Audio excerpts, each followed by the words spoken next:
Good evening and welcome to Tucker Carlson Tonight. Maryland police have arrested 2 teenagers for the gruesome slaying of a 14-year-old girl. It was an awful crime, but the details are even worse. Both the teenagers were members of MS-13. Both were here illegally. Both could have been kicked out of America long ago, but weren't. A living picture of our failure to enforce our immigration laws. Trace Gallagher has the details on exactly what happened tonight. Trace?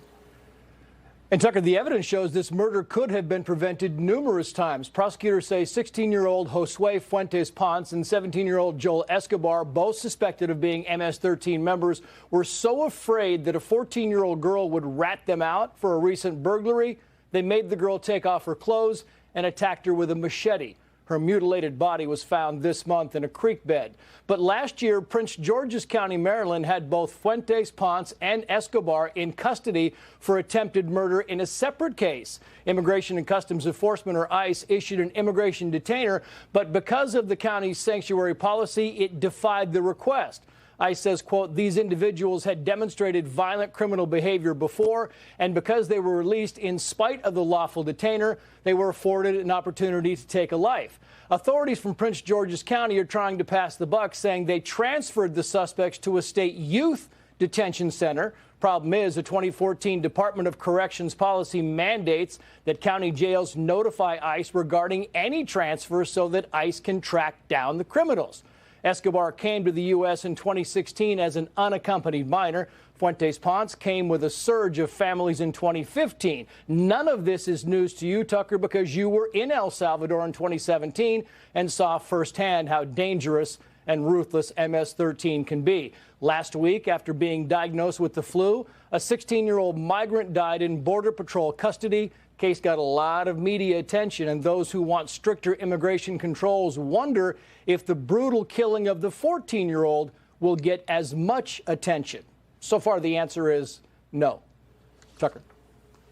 Of course not. Trace Gallagher for us tonight. Thanks a lot, Trace. Well, as you just heard, Ariana Fuentes-Diaz's death could easily have been prevented. It wasn't an act of God or some freak accident.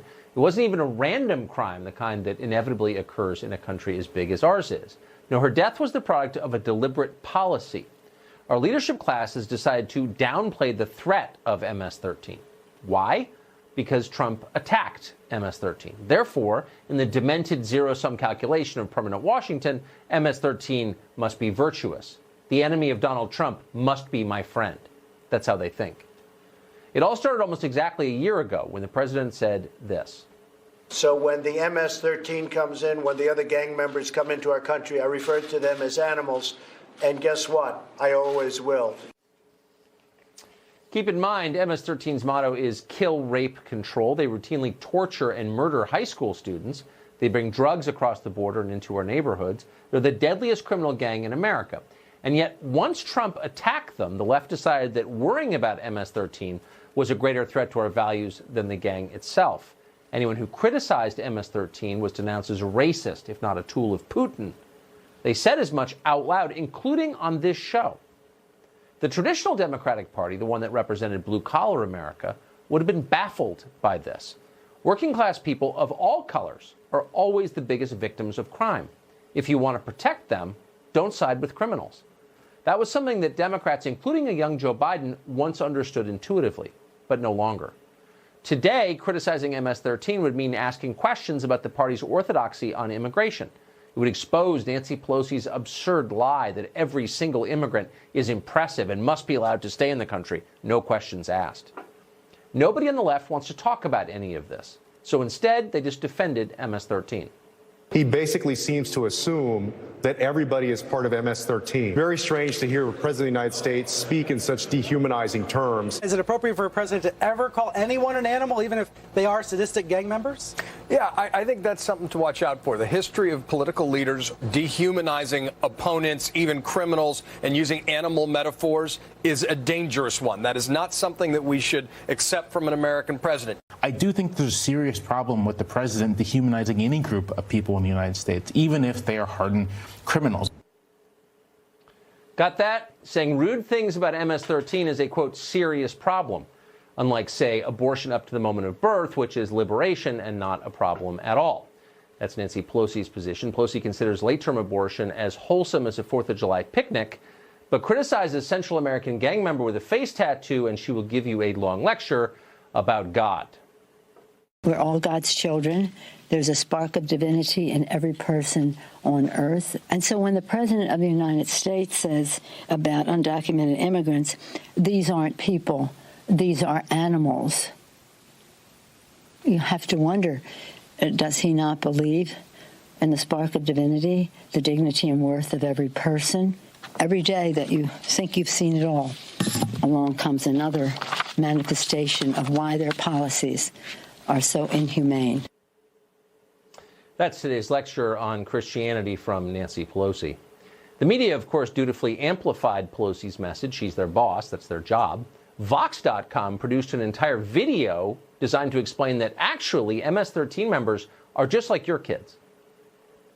When you think of the street gang MS-13, what do you see?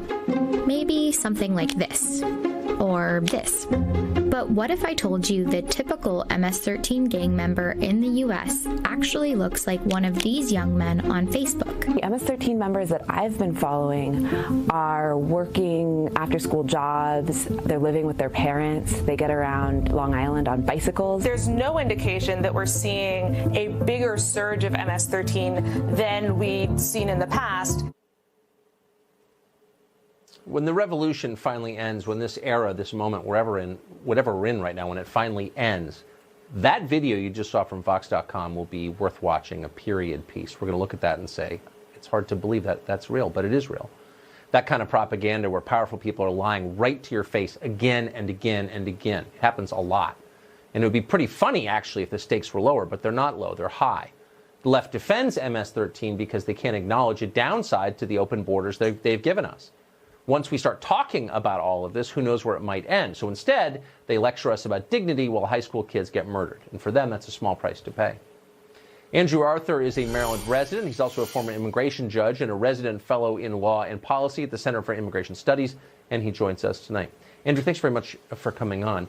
So as someone who's spent your life in Maryland and has spent a career involved in immigration policy, were you surprised to see the fruit of this policy? Absolutely not. The Attorney General of Maryland, Brian Frosh, is a person who has filed 14 different lawsuits against President Trump. Not surprisingly, his immigration stance is in line with the lawsuits that he's filed. He's made it clear to local law enforcement that ICE detainers are voluntary and that they risk potential liability if they comply with them. He does everything but tell them not to. And then in my hometown of Baltimore, which you see behind me, Marilyn Mosby, the state's attorney, has actually recommended to prosecutors that they consider unlawful status when charging people because they don't want to have people inadvertently deported simply because they're criminals. So when people get murdered as a result, do the policymakers you just mentioned stop, think through what just happened and why, and reassess their positions? Do they feel guilt or shame? Do they change? No. In fact, this is not a new phenomenon in Maryland, in Northern Virginia either. I mean, we've had an MS-13 problem in these states for the last number of years, ever since we saw a huge influx of unaccompanied alien children, if you would, and that's anybody under the age of 18, come into the United States. At the end of the Bush administration, MS-13 as a force was almost spent in the United States, which was good for the United States and good for El Salvador because it deprived the gang of money that they used to carry out their heinous acts down there. But as we've seen this flood of unaccompanied alien children, we've started to see the gang become more prevalent. In fact, there was a horrible case. I was one of the few people to write about it in Kensington, Maryland, 12 miles from the White House, in which an underage sex-trafficked prostitute was beaten with a baseball bat more than 20 times simply because she did not provide, she didn't do her job well enough for the gang. But none of this actually makes any difference to the people who are in charge of the law in the state of Maryland. Governor Larry Hogan, I think, would probably, love to take action, but unfortunately, law in the state of Maryland is in the hands of Brian Frosh, a Democrat Attorney General. What's odd in the specific case of MS-13 is virtually all of their victims are also Salvadoran immigrants or Guatemalan immigrants. So it's not like there's no racial component here at all. The people suffering are the people that the left claims to stand for and protect. It doesn't make any sense. No, and whenever you hear, Tucker, people talk about sanctuary policies, the argument is always made that they're implemented in order to protect immigrant communities. But most of these crimes take place in immigrant communities, and when released from jail, as these two individuals were, Escobar and Fuentes Ponce, they go back to those communities and they commit even more crimes, which is exactly what happened here. They were arrested for attempted murder and gang-related activities.